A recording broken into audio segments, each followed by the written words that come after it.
Hello বন্ধুরা, what's up? This is Shakwat from MoneyMap. Welcome back to another video. MoneyMap পক্ষ থেকে সবাইকে অগ্রিম ঈদ মোবারক।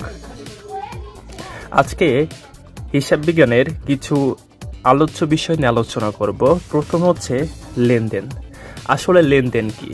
একটা ব্যবসা প্রতিষ্ঠানের সবচেয়ে গুরুত্বপূর্ণ জিনিস হচ্ছে লেনদেন। ব্যবসা প্রতিষ্ঠানে লেনদেন না হলে ব্যবসা প্রতিষ্ঠানের অন্য কার্যক্রমগুলো পরিচালিত হয় না। লেনদেনের ইংলিশ অর্থ হচ্ছে ট্রানজ্যাকশন। লেনদেন কিভাবে গঠিত হয়? ব্যবসা প্রতিষ্ঠান অন্য একটা প্রতিষ্ঠানের সাথে যদি কোনো কিছুর আদান প্রদান করে এবং এই আদান প্রদানের সাথে যদি অর্থ জড়িত থাকে, তখন ওই আদান প্রদানকে লেনদেন বলা হয়। অর্থাৎ লেনদেন হিসাব বিজ্ঞানের ভাষা হচ্ছে অর্থের মূল্যে পরিমাপযোগ্য কোনো কিছুর আদান প্রদানের ফলে যদি ব্যবসা প্রতিষ্ঠানের আর্থিক অবস্থার পরিবর্তন ঘটে, তবে তাকে লেনদেন বলে। সো লেনদেন হয় মূলত নগদ টাকা আদান প্রদানের মাধ্যমে, পণ্য ক্রয় বিক্রয়ের মাধ্যমে, অথবা সেবা আদান প্রদানের মাধ্যমে। লেনদেনকে দুই ভাগে ভাগ করা যায়: অভ্যন্তরীণ লেনদেন, বাহ্যিক লেনদেন। ব্যবসা প্রতিষ্ঠানে যে সকল লেনদেনগুলো সংগঠিত হয় সেগুলো হচ্ছে অবচয়, কুরিন।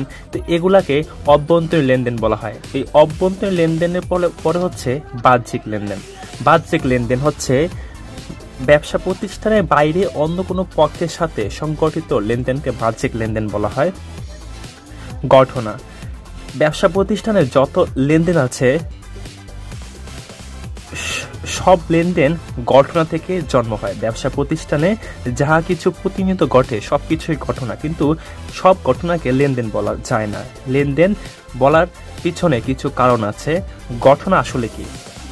ঘটনা হচ্ছে ব্যবসা প্রতিষ্ঠানে যা ঘটে তাকেই ঘটনা বলা হয়।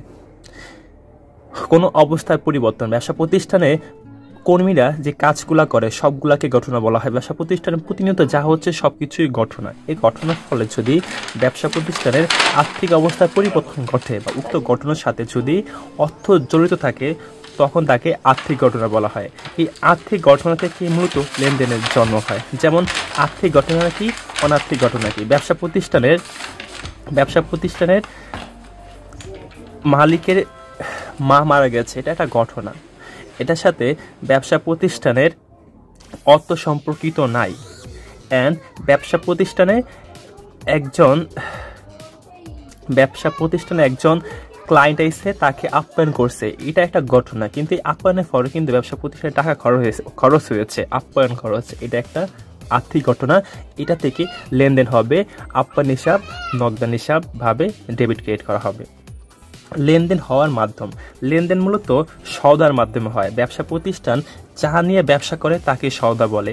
এই সওদার ক্রয় বিক্রির মাধ্যমে নগদ টাকা আদান প্রদান হয়, নগদ টাকা প্রাপ্তি হয়, প্রদান হয়। হচ্ছে অনেক সময় কিছু কিছু প্রতিষ্ঠান আছে দৃশ্যমান কোনো সওদা এর মাধ্যমে ব্যবসা করে না, অদৃশ্যমান কিছু সওদা থাকে। যেমন প্রত্যক্ষ বিজনেস যেগুলাকে বলা হয় প্রত্যক্ষ ব্যবসা, মানে সরাসরি সেবা প্রদান করে, সেগুলা সেবা প্রদানের মাধ্যমে ব্যবসা করে থাকে। তাহলে বলা যায় যে ব্যবসা প্রতিষ্ঠানের সংগঠিত আর্থিক ঘটনাগুলোকে লেনদেন বলা হয়।